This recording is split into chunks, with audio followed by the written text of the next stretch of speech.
He's a baby. He wears footy pajamas. He has a teddy bear. And he is without question the most evil character Family Guy has ever produced. Not Peter, not the giant chicken, not any of the show's actual villains. A 1-year-old in a yellow onesie has done things that would make a horror movie antagonist take notes. Today we're ranking Stewie Griffin's most evil moments, and as we climb toward number 1, you're going to watch a cute cartoon baby transform into something genuinely terrifying. But here's what makes this ranking different.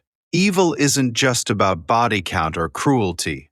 Real evil has levels, and Stewie hits every single one. So we're not just listing his worst moments randomly. We're climbing a ladder, from the merely menacing all the way up to the truly monstrous.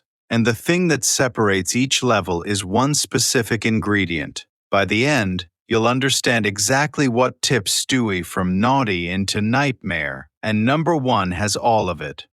Let's set the rules. The bottom of the ladder is intent without action, the threats. The middle is action without conscience, the deeds. And the top, the truly evil tier, is action with full understanding of the harm and zero remorse, the cold ones. Watch how Stewie rises through all 3. Let's start at the bottom, with the threats. This is where most people's image of Stewie lives. The constant, casual declarations of murder. The damn you, vile woman. The matter-of-fact way he discusses ending lives over breakfast. On their own, these are menacing but mostly theatrical. A baby announcing his evil plans like a Saturday morning cartoon villain. It's the lowest tier because for all the talk, the follow-through is usually missing. Stewie says monstrous things constantly, but saying isn't doing. Still, even the threats reveal something dark, and it's the first signpost for this whole climb. Notice that Stewie's threats are never panicked or emotional in the moment. They're calm, composed, delivered with the same tone you'd use to order a sandwich. That casualness is the seed of real evil. A normal person who wants to hurt someone is at least disturbed by the feeling. Stewie discusses atrocity with the emotional temperature of a weather report. Hold on to that detachment, because it's the ingredient that grows as we climb. Now let's move up to the middle tier, the deeds. This is where Stewie stops talking and starts doing, and where the cute factor starts to curdle. Stewie has built actual weapons. Not toys, weapons. Devices capable of real harm, engineered by a mind that operates on a genius level. He's used them. He's caused real damage, real chaos, real suffering, and he's done it with the gleeful enthusiasm of a kid playing with a new toy, because to him, that's exactly what it is. The deeds tier is unsettling precisely because of the mismatch, a toddler's joy attached to a supervillain's capabilities. He giggles while he does things that should horrify him, and the giggle is worse than the deed. Climbing higher within the deeds, we get to the betrayals. Stewie has turned on people who trusted him, manipulated those who loved him, and used his disarming appearance as a weapon. Who suspects the baby? Who guards themselves against a 1-year-old? Stewie weaponizes his own innocence. People let their defenses down because he's small and cute, and that's exactly when he strikes. There's something deeply sinister about a creature that uses the world's instinct to protect it as the perfect cover for cruelty. The deeds tier is full of these moments, where the trust people extend to a baby becomes the very thing that gets them hurt. Here's the plant for the top of the list. Everything so far, the threats and the deeds, still has a cartoonish quality. There's distance, exaggeration, a wink. But the truly evil tier is different, and the difference is one specific thing that Stewie usually hides. We're going to name it at number 1, and once you see it, you can't unsee how dark this character really is. Let's enter the top tier, the cold ones. Action, full understanding, zero remorse. This is where Stewie does something genuinely harmful, knows exactly what it means, knows exactly who it hurts, and feels nothing. Not glee, which at least is an emotion. Nothing. The blank, empty calm of a creature that registered the harm, weighed it, and simply did not care. These are the moments where the comedy drops away for half a second, and you catch a glimpse of something that isn't a naughty baby at all, but a fully formed intelligence with a hole where empathy should be. The cold ones are rare, which is exactly why they're so chilling. They're the moments the mask slips. Let me walk you up the actual ranking now, tier by tier, so you can see exactly how the evil escalates. Down at the bottom of the deeds tier, you've got Stewie's torment of Brian. For all their later friendship, Stewie has subjected Brian to genuine cruelty, mind games, manipulation, and outright sadism dressed up as banter. What makes it evil rather than just mean is the intelligence behind it. Stewie knows exactly which buttons to press, exactly where Brian is weakest, and he presses anyway for amusement. It's the cruelty of a genius who's bored, and boredom in a mind that powerful is a dangerous thing. A step up, you've got Stewie's treatment of the people who get in his way. Stewie has ruined, humiliated, and destroyed people for the crime of being a minor inconvenience. The punishment never fits the offense, because to Stewie, the offense isn't really the point. The point is demonstrating power, reminding the universe that he can. He'll dismantle someone's entire life over a slight that a normal person would shrug off, and he'll do it with the calm precision of someone filing paperwork. Higher still, you've got the manipulations of his own family. This is where Stewie's evil gets personal and cold.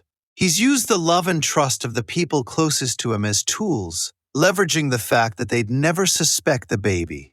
There's a specific horror in watching a creature exploit the very people who change his diapers and sing him to sleep. They protect him on instinct, and he turns that instinct into a weapon. The people most determined to keep him safe are the ones he's most willing to use. And near the top, you've got the moments of pure casual destruction, where Stewie causes real harm, not out of revenge or ambition, but simply because he felt like it, because it was interesting, because the consequences didn't register as real to him. This is the tier where his genius and his emptiness combine into something that stops being funny. A being that's smart, causing that much harm, for no reason at all except idle curiosity, is one of the most unsettling ideas the show ever committed to. And this brings us to number 1, the single most evil thing about Stewie, the moment that has all 3 ingredients at once. The detachment of the threats, the capability of the deeds, and the remorseless cold of the top tier. The most evil version of Stewie isn't the one screaming about killing Lois. It's the quiet one, the one who does something terrible without raising his voice, without a punchline, without a flicker of feeling, and then simply moves on to his juice box. That's the payoff to everything we planted. The loud Stewie is a performance. The quiet, empty Stewie is the real one, and he's far scarier than the cartoon villain we laugh at. Because here's the truth the ranking reveals. Stewie's evil was never in the threats. Threats are loud, and loud things are usually compensating. His real evil lies in the moments of total calm, the moments where harm happens and his face doesn't change. That detachment, that ability to cause suffering and feel absolutely nothing, is the purest form of evil there is, and it's hiding inside the most innocent-looking character on television. Now here's a question that the ranking forces us to confront, and it's the one that separates a good villain from a great one. Is Stewie actually evil, or is he just a baby with no moral framework yet and a genius-level ability to act on his impulses? Because those are very different things. A normal toddler wants to hit, grab, and scream, and the only thing stopping them from causing real harm is that they're physically incapable and don't understand consequences.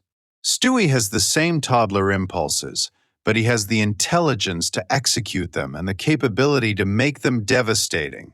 In a sense, Stewie is what every baby would be if you gave a baby the brain of a supervillain and the tools to match. He's the eyed with a laboratory. That reading actually makes him scarier, not less scary, because it means his evil isn't a choice he made after weighing right and wrong. It's what's left when you remove the brakes entirely. Most people are kept in line by empathy, fear of consequences, and a developed conscience. Stewie has none of those installed yet, And unlike a normal baby, nothing physical stops him from acting. He's a glimpse of human nature with the safety features stripped out, and the picture isn't pretty. The most disturbing thing the show suggests is that the difference between a cute baby and a monster might just be capability. But then there's the counter-argument, the thing that complicates the whole ranking. Stewie does, over time, develop the very things he started without. He grows attached to Brian. He shows flickers of loyalty, of love, of something like a conscience.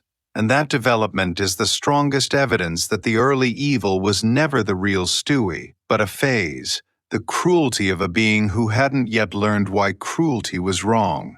Which means the most evil moments on this list might be best understood not as the acts of a villain, but as the worst chapter of someone who eventually grew past it. That doesn't excuse them, but it does make them tragic instead of simply monstrous, and tragic evil is always the most compelling kind. So here's the bigger idea this teaches you, about Stewie, and about how we picture evil in general. We think evil looks like a snarling villain with a maniacal laugh, but the most disturbing evil is quiet, calm, and ordinary. It doesn't announce itself. It doesn't cackle. It does the terrible thing with the same expression it uses to watch cartoons, and then it asks what's for lunch. Family Guy gave that kind of evil to a baby, and the genius and the horror of it is that we kept laughing, because he was too cute to fear, which is precisely what made him so dangerous. It's also worth comparing Stewie to the show's other dark characters, because the comparison is what proves he's the most evil of all. Peter causes more destruction, sure, but Peter is an idiot, and idiocy isn't evil, it's just dangerous. Peter doesn't understand the harm he causes, which makes him a hazard but not a villain. Brian causes harm too, but Brian agonizes over his own morality constantly, which means he at least has a conscience to violate. Even the show's actual antagonists tend to have clear, comprehensible motives: money, revenge, power, the normal villain fuel.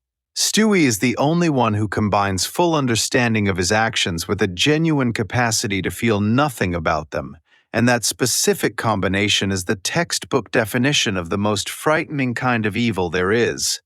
Think about what that means in context. The most evil character in Family Guy isn't the one who looks like a villain. It's the one who looks like the most innocent thing in the world. The show hid its darkest creation inside its cutest design, and then dared you to keep finding him adorable while he did unspeakable things. That's not an accident. That's the joke working exactly as intended, and it's also the reason Stewie endures as a character. We can't quite decide whether to laugh at him, fear him, or root for him, and that uncertainty is what makes him impossible to look away from. A simple villain is easy to dismiss. A villain you also find charming is the one who haunts you. Next time you watch Stewie, try separating the loud moments from the quiet ones. The screaming threats are the show. The silent, feelingless ones are the character. Watch for the half-second where the giggle vanishes and there's just a blank little face that understood exactly what it did. That's the real Stewie, and he's the most evil thing in Quahog.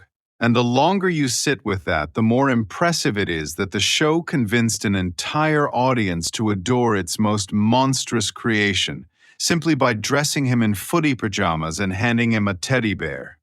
So where do you rank Stewie among TV's great villains? And which of his moments do you think is genuinely the most evil?